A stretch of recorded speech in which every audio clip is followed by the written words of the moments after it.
জীবন বাজি রেখে খাদ পেরিয়ে উত্তরবঙ্গের বন্যা বিধ্বস্ত গ্রামবাসীদের পাশে ডাক্তার ইরফান।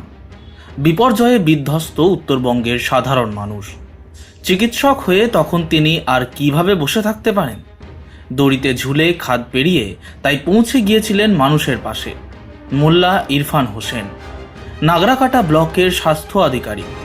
সেদিন কিসের টানে ঝুঁকি নিয়েছিলেন তিনি? প্রশংসাতেও নির্লিপ্ত চিকিৎসক ইরফান। প্রশাসন ও এনডিআরএফের সহযোগিতায় সোমবার তিনি পৌঁছে যান নাগরাকাটার বামনডাঙ্গা এলাকায়, যেখানে এখনও শতাধিক মানুষ জলের তোরে ঘরবন্দি হয়ে রয়েছেন এবং চিকিৎসা পরিষেবা কার্যত সম্পূর্ণ ভেঙে পড়েছে।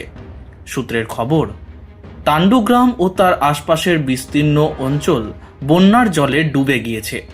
ভেসে গেছে বেশ কয়েকটি রাস্তাঘাট, ভেঙে পড়েছে সেতু, বিদ্যুৎ সংযোগ বিচ্ছিন্ন, আর মোবাইল নেটওয়ার্কও প্রায়ই বন্ধ। এমন দুর্বিষহ পরিস্থিতির মধ্যেই চিকিৎসক ইরফান স্থানীয় স্বাস্থ্যকর্মীদের সঙ্গে নিয়ে একটি অস্থায়ী মেডিকেল ক্যাম্প গড়ে তোলার উদ্যোগ নিয়েছেন। সেখানে বন্যা দুর্গত মানুষদের প্রাথমিক চিকিৎসা দেওয়ার পাশাপাশি ডায়রিয়া, চর্মরোগ সংক্রমণ এবং বন্যার পরবর্তী স্বাস্থ্য ঝুঁকি প্রতিরোধ সচেতনতা বাড়ানোর কাজও চলছে জোর কদমে।